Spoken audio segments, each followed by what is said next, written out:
Hello and welcome to let's ask. क्या America की सालों से बनाई एक सुपर पावर की इमेज धूमिल हो रही है? हाल ही में हुए कुछ घटनाओं को देखे तो ये बात सच लगती है।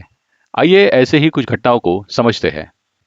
क्या आप सोच सकते हैं कि अमेरिकन प्रेसिडेंट जो आज दुनिया का सबसे ताकतवर इंसान है, उसे किसी केटरिंग ट्रक में छुपकर भागना पड़ सकता है?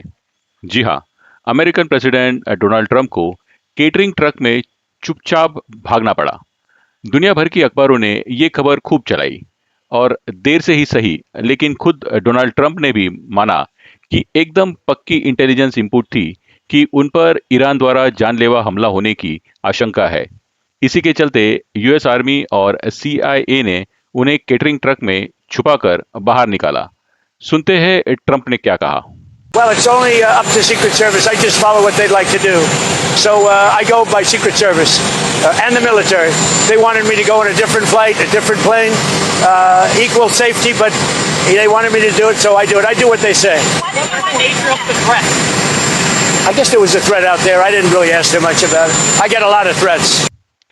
दरअसल बात पिछले महीने की है, जब डोनाल्ड ट्रंप 6 से 8 जुलाई के बीच तुर्की गए थे नेटो मेंबर्स की मीटिंग अटेंड करने। 32 नेटो मेंबर्स के साथ 2 दिनों की मीटिंग खत्म करने के बाद जब डोनाल्ड ट्रंप 8 जुलाई को अंकारा से वापस अमेरिका जाने वाले थे, तभी नेटो समिट के दौरान इंटेलिजेंस रिपोर्ट मिली कि ईरान अमेरिकन प्रेसिडेंट या उनके हवाई जहाज पर हमला करने वाला है। प्रेसिडेंट ट्रंप, अमेरिकन अधिकारी और प्रेस रिपोर्टर्स कतार से गिफ्ट की गए नए हवाई जहाज के बदले पुराने एयरफोर्स वन हवाई जहाज में चढ़ गए। लेकिन अखबारों की रिपोर्ट के मुताबिक ट्रंप कैमरा और लोगों की नजरों से बचकर हवाई जहाज के दूसरे दरवाजे से एक केटरिंग ट्रक में चुपचाप चले गए और फिर वहां से एक दूसरे दरवाजे से उन्हें शिफ्ट किया गया। आप देख सकते हैं कि डोनाल्ड ट्रंप लोगों का अभिवादन करके अंदर गए। अब यहीं से सारा खेल शुरू हुआ।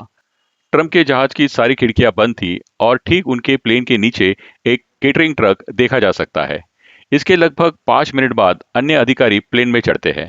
तभी ट्रंप को लेकर केटरिंग ट्रक आगे बढ़ा और पीछे खड़े दूसरे यूएस मिलिट्री के छोटे प्लेन के पास जाता है और ट्रंप को उस जहाज में खुफिया तरीके से बिठाया गया। उसके बाद कतर द्वारा गिफ्ट किया गया जहाज, यूएस प्रेसिडेंट का ओरिजिनल जहाज और यूएस मिलिट्री का छोटा जहाज जिसमें डोनाल्ड ट्रंप थे, ये तीनों जहाज यूके स्थित यूएस मिलिट्री बेस पर लैंड किए। यही प्रेसिडेंट फिर से मिलिट्री जहाज से एयरफोर्स वन में पीछे के दरवाजे से चढ़े और फिर पब्लिक और कैमरा के सामने फिर से एयरफोर्स वन के सामने वाले द्वार से उतर गए। फिर कतार द्वारा गिफ्ट किए गए जहाज में चढ़ते हैं। जब प्रेसिडेंट के प्लेन ने तुर्की छोड़ा, तब उसकी खिड़कियां और ट्रांसपोंडर्स बंद किए गए थे।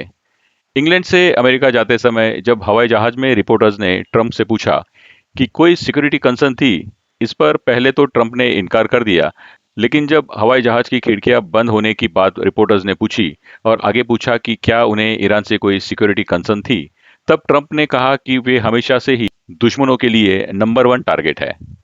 लेकिन जैसे ही पहले बताया कि ट्रंप ने आखिरकार एयरफोर्स वन के बजाय चुपचाप दूसरे मिलिट्री हवाई जहाज से ट्रैवल करने की बात मान ली।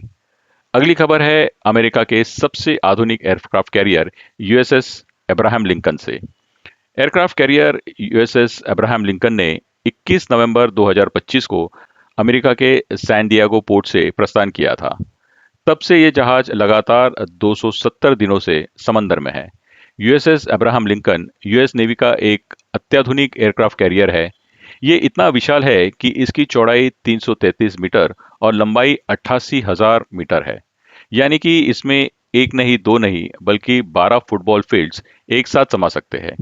इसमें यूएस नेवी के बेहतरीन 5,600 नेवल पर्सनल है। लेकिन पिछले 6 महीनों से चल रही जंग और कंटिन्यूअस स्ट्रेस की वजह से सबका मोरल डाउन है। रिपोर्ट्स आ रही है कि इतने दिनों से समंदर में होने से जहाज के बेसिक फंक्शनिंग जैसे प्लम्बिंग, टॉयलेट, साफ पीने का पानी आदि तक फंक्शंस नहीं कर रहे हैं। इससे भी ज्यादा बड़ी खबर है कि सेलर्स भी मेंटली एग्जॉस्ट हो गए हैं। कई सेलर्स ने मेंटल स्ट्रेस की वजह से समंदर में छलांग तक लगा दी है। जब डोनाल्ड ट्रंप को इसके बारे में पत्रकारों ने पूछा, तो उन्होंने ये बात मानी कि यूएसएस अब्राहम लिंकन को दूसरे जहाज से रिप्लेस किया जा रहा है। लेकिन यूएसएस अब्राहम लिंकन पर किसी भी तरह की बदहाली का उन्होंने खंडन किया। सुनिए उन्होंने क्या कहा। Family members of U.S. service members are concerned about the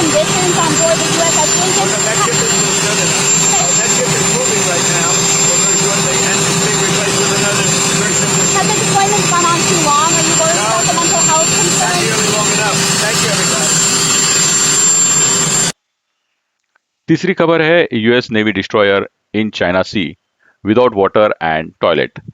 USS Benfold South China sea में 4 दिनों से बिना पानी, बिना टॉयलेट और एयर कंडीशनिंग के रही। A US Navy guided missile destroyer spent 4 days without working toilets, galley service, and air conditioning after losing power during operation in the Indo-Pacific, as per a report. दरअसल America की एक destroyer USS Benford का generator 24 जुलाई को south China sea में खराब हो गया। इसके चलते जहाज वहीं पर रुक गया और उसके पीने के पानी और टॉयलेट्स नॉन ऑपरेशनल हो गए। यहाँ तक कि जहाज पर खाना भी नहीं बनाया जा सकता था। क्रू के लिए खाना दूसरे अमेरिकन जहाजों से मंगवाना पड़ा। बाहर का तापमान 40 डिग्री से भी ऊपर था, लेकिन एयर कंडीशनर काम नहीं कर रहे थे। 4 दिनों के बाद इस जहाज को टो करके फिलीपींस मरम्मत करने के लिए ले जाया गया। कुल मिलाकर इस युद्ध की वजह से ट्रंप और अमेरिका को काफी ह्यूमिलिएशन का सामना करना पड़ रहा है। आपके विचार हमें कमेंट करके जरूर बताएं। वीडियो अगर अच्छी लगी तो चैनल को सब्सक्राइब और वीडियो को लाइक जरूर करें। धन्यवाद और जय हिंद।